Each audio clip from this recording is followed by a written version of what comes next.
Sungguh malangnya pemuda Kais namanya, yang jatuh cinta kepada seorang dara.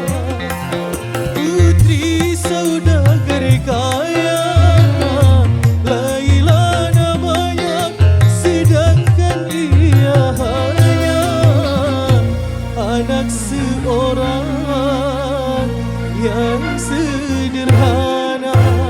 Sungguh abadi cintanya Kais dan Laila.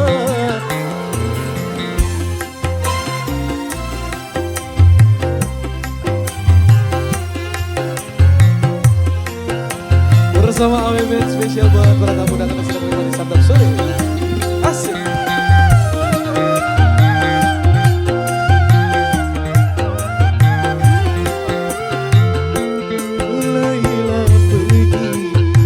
Asingkan ayahnya agar mereka tak lagi saling mencinta.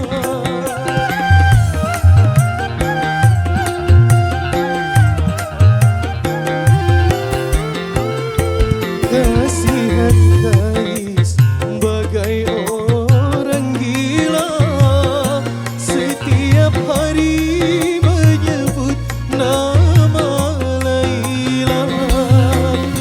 Laila,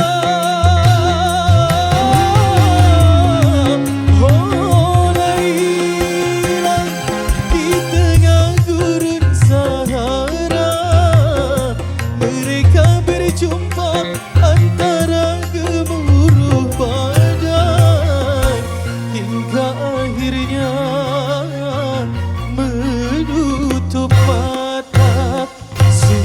Abadi cintanya Kais dan Laila, takkan terlupa hingga di